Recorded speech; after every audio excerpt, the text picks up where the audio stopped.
গতিকে ইনডাইৰেক্টলি যদি নিজৰ দেউতাকক নিজে গালি পাৰে মই কি কৰিম? যিকেইটা মথাউৰি ভাঙিছে তাত আমি হাত লগোৱা মথাউৰি নহয়। তেওঁলোকৰ ৰাজনীতি কৰাৰ কাৰণে যোৰহাটৰ ৰাইজে তেওঁক যোৱা নিৰ্বাচনত যি শিক্ষা দিব লাগিছিল দিলে। ৰাইজে শিক্ষা দি আছে, কোনোবাই শিক্ষা ল'বলৈ বিচৰা নাই, তেতিয়া আমিতো কৰিব নোৱাৰোঁ। মুখ্যমন্ত্ৰী মহোদয় PWD বিভাগ জৰিয়তে ফ্লাইঅভাৰ বনোৱাতকৈ PWD বিভাগটো কাৰোবাক বেলেগক দিয়ক আৰু নিজে জলসম্পদ বিভাগৰ দায়িত্ব লওক। যি আগৰ জলসম্পদ মন্ত্ৰী যিজনে কৈছিলে যে মই ৰাজনীতি ত্যাগ কৰিম, মইতো এতিয়া কৈছোঁ ত্যাগ কৰিব নালাগে, মন্ত্ৰী হৈ থকা লাগিলে বেলেগ বিভাগৰ দায়িত্ব লৈ লওক। এইটো মন্ত্ৰী বিভাগৰ পৰা দায়িত্বটো এৰি দিয়ক আৰু আমাৰ মুখ্যমন্ত্ৰীয়ে ইয়াত আহি দায়িত্বটো লওক। আপোনালোকে চাব, ৱাটাৰ ৰিচোৰ্চ ডিপাৰ্টমেণ্টৰ মথাউৰি এইবাৰে কম ভাঙিছে। গতিকে এইবাৰ আৰু যিবিলাক মথাউৰি ভাঙিছে সেইবিলাক আমি বনোৱা দিনৰ মথাউৰিও নহয়। গতিকে ইনডাইৰেক্টলি যদি নিজৰ দেউতাকক নিজে গালি পাৰে মই কি কৰিম? সেইটোতো আৰু মোৰ হাতত কোনো উপায় নাই। যদি মই মোৰ দেউতাক গালি পাৰোঁ, যিকেইটা মথাউৰি বনি আছে, যিকেইটা মথাউৰি ভাঙিছে তাত আমি হাত লগোৱা মথাউৰি নহয়, কংগ্ৰেছৰ দিনত বনা মথাউৰি।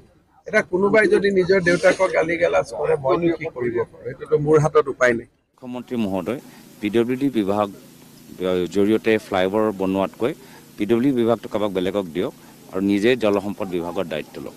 গতিকে ইয়াৰ পূৰ্বে যিজন জলসম্পদ বিভাগৰ মন্ত্ৰী আছিলে কেশৱ মহন্ত ডাঙৰীয়া, তেখেতৰতো নিজৰ সমষ্টিৰ অৱস্থা নাই, জখলাবন্ধাৰ অৱস্থা নাই, হাতীমূৰীয়া বান্ধটো মথাউৰিটো কোনে বনাইছে আমি সকলোৱে জানো।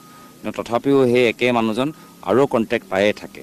মুখ্যমন্ত্ৰী PWD বিভাগটো এৰি দিয়ক। PWD বিভাগ বহুত মানুহ আছে, কণ্ট্ৰেক্টৰৰ কাম কৰিবলৈ খালি টেণ্ডাৰহে দিব লাগে। PWD বিভাগত মন্ত্ৰীৰ একো বেছি তাত ভূমিকা নাই।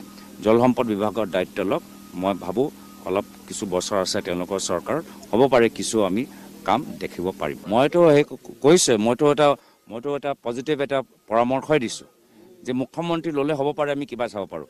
তেওঁলোকৰ নিজৰ ৰাজনীতি কৰি থাকক। তেওঁলোকৰ ৰাজনীতি কৰাৰ কাৰণে যোৰহাটৰ ৰাইজে তেওঁক যোৱা নিৰ্বাচনত যি শিক্ষা দিব লাগিছিল দিলে।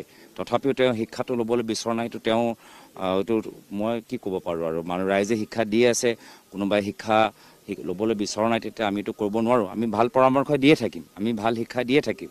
যি আগৰ জলসম্পদ মন্ত্ৰী যিজনে কৈছিলে যে মই ৰাজনীতি ত্যাগ কৰিম, মইতো এতিয়া কৈছোঁ ত্যাগ কৰিব নালাগে, মন্ত্ৰী হৈ থকা লাগিলে বেলেগ বিভাগৰ দায়িত্ব লৈ লওক। এইটো মন্ত্ৰী বিভাগ দায়িত্বটো এৰি দিয়ক আৰু আমাৰ মুখ্যমন্ত্ৰীয়ে ইয়াত আহি দায়িত্বটো লওক। যাৰ ফলত পিছত যে আমি ক'ব পাৰোঁ কি নহয় এইটো ATM দৰে নহয়, মুখ্যমন্ত্ৰীয়ে যি ইয়াত ভালদৰে কাম কৰি আছে।